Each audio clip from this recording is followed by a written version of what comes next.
In today's video, I'm going to teach you how to request a refund on Coursera. This step-by-step guide will help you understand the refund process clearly and ensure you know exactly what to do to get your money back if you're eligible. To begin, open your web browser and navigate to the Coursera website. Once there, you'll want to look for the login button. You can usually find it at the top right corner of the page.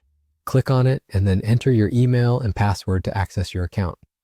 It's critical to be logged in because this is how you'll view all your purchases and subscriptions. Once you're logged in, the next thing you need to do is access your purchases. Head over to your profile icon, again located at the top right corner of the screen. Click it, and from the drop-down menu that appears, select My Purchases. This will take you to a page displaying all the transactions and subscriptions linked to your Coursera account. This account you're seeing here today is solely for tutorial purposes, so it doesn't have any active subscriptions. But in your case, you'll see a list of all your past purchases, making it easy for you to track what you need. On your purchases page, you should be able to see details of every transaction. Carefully scroll through this list until you find the course or subscription for which you're looking to request a refund.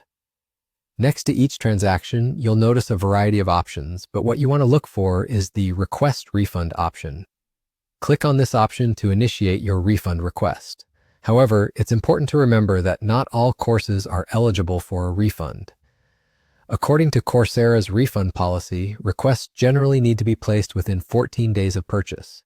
Also, note that the course should not be completed beyond a certain percentage for you to qualify.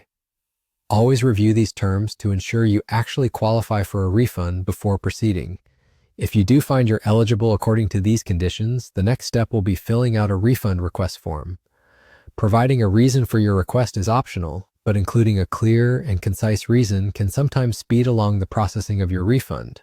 Once you fill in the necessary information, click on Submit. After you have submitted your request, Coursera will send you an email confirmation. This email will let you know that your refund request has been received and is being reviewed. Refunds typically take about 5 to 10 business days to process, depending on the original payment method you used.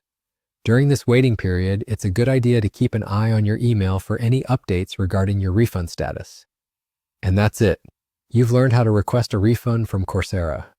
I hope this guide helps you navigate the process smoothly. Thanks for watching, and don't forget to like and subscribe for more helpful tutorials.